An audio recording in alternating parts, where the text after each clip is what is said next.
May 1981. Tamil Shorthand Junior Dictation. Get ready for dictation. 5 seconds. Start. தலைவர் அவர்களே, இந்த அவையில் பங்கு பெற எனக்கு ஒரு வாய்ப்பை அளித்ததற்கு என் நன்றியை முதற்கண் நான் தெரிவித்துக் கொள்கிறேன். பல நாடுகளை சுற்றிவிட்டு வந்த நான் பல கருத்துக்களை உங்களிடம் கூற விரும்புகிறேன். உலகத்தை பார்த்தால்தான் நம் உள்ளம் விரிவடையும். மற்ற நாடுகளில் மக்கள் எப்படி வாழ்கிறார்கள், எப்படி உழைக்கிறார்கள், எப்படி வாழ்க்கையின் தரத்தை உழைப்பால் உயர்த்திக் கொள்கிறார்கள் என்பதையெல்லாம் நாம் கற்றுக்கொள்ள வேண்டியது அவசியம்.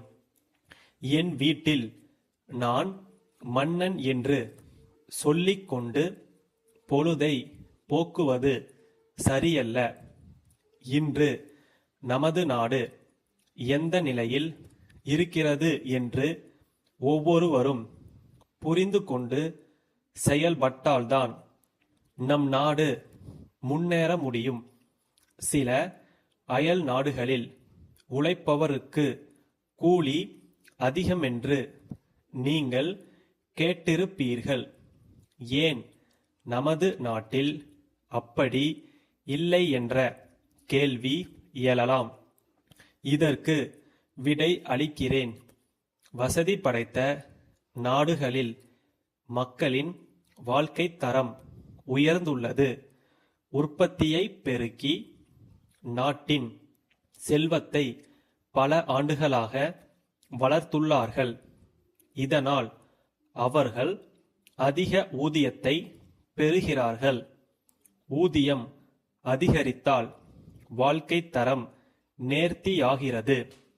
இதுதான் நாம் புரிந்து கொள்ள வேண்டிய ரகசியம்.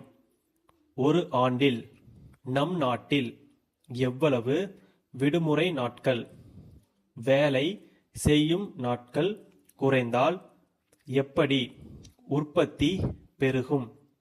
நடுவில் வேலை நிறுத்தம் வந்துவிட்டால் நிலைமை மோசமாகி விடுகிறது. உதாரணமாக ஜப்பான் நாட்டை எடுத்துக்கொண்டால் அங்கு தொழிலாளர்கள் தங்கள் வெறுப்பை வேலை நிறுத்தம் செய்யாமல் காண்பிக்கிறார்கள். இதை நாம் பின்பற்றினால் அவல நிலை ஏற்படாது.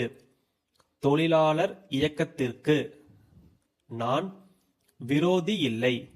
நாட்டின் முன்னேற்றத்தை கவனத்தில் கொள்ள வேண்டும் என்றுதான் வலியுறுத்துகிறேன். தேசத்தின் உற்பத்தி பாதிக்கப்படாமல் தொழிலாளர் இயக்கம் செயல்பட வேண்டும். கல்வித்துறையை அடுத்தபடி பார்ப்போம். நம் நாட்டில் பட்டம் பெற வேண்டும், அதுதான் கௌரவம் என்று இந்த படிப்பை தீவிரமாய் நாடிச் செல்கிறார்கள். தக்க படிப்பை நாடுவது என்பது நமது நாட்டில் இல்லை. வெளிநாடுகளில் சிறுவர்கள் சிறுமிகள் எல்லோரும் ஏட்டுப் படிப்பில் அதிக கவனம் செலுத்துவதில்லை. பல திறமைகளை கற்றுக்கொள்கிறார்கள். ஆண்டுதோறும் பள்ளிக்குச் சென்று ஒரே விதமான படிப்பை குறிப்பிட்ட ஆண்டுகள் படித்து உடனே வேலை தேடுகிறோம். இதற்கு முடிவு கட்டி தொழில் படிப்பு நாட்டில் விரிவடைய நாம் முயற்சி செய்ய வேண்டும்.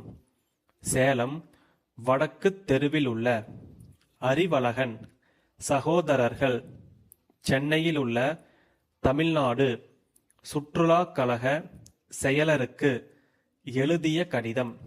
ஐயா, சென்னையில் சுற்றுலா காட்சியில் எங்கள் நிறுவனம் இடம் பெறுவதற்காக இந்த விண்ணப்பத்தை அனுப்புகிறோம்.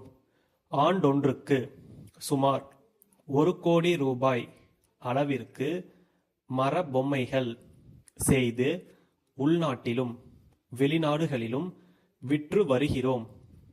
எங்களுக்கு நமது மாநில அரசும் பேராதரவு அளித்து வருகின்றது. நடக்கவிருக்கும் சுற்றுலா காட்சியில் மக்களுக்கு எங்கள் பொருள்களை பற்றி எடுத்துரைக்கவும் வியாபாரத்தை பெருக்கவும் தயவு கூர்ந்து எங்களுக்கு 200 சதுர அடி இடம் ஒதுக்கித்தர வேண்டுமாய் கேட்டுக்கொள்கிறோம். எங்கள் செலவில் நாங்கள் செய்ய வேண்டிய காரியங்களை குறிப்பிட்டு பதிலளிக்கவும். செலுத்த வேண்டிய கட்டணம் ரூபாய் 3000ற்கு காசோலை அனுப்பியுள்ளோம். தங்கள் ஒத்துழைப்பையும் மேலான ஆதரவையும் என்றும் நாடுகிறோம். தங்கள் அன்புள்ள சங்கர். ஸ்டாப்.